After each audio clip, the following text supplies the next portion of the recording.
Welcome to another short video.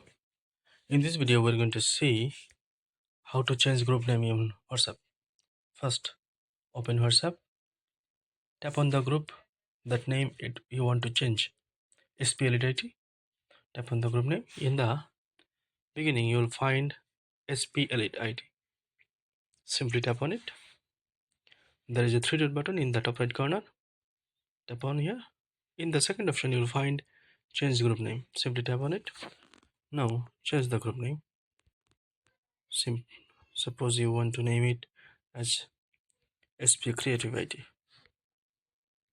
Choose the name, press OK. The group name is changed. That's how you can change your group name in WhatsApp. Thank you for watching. Hope to see you in my next video. Bye.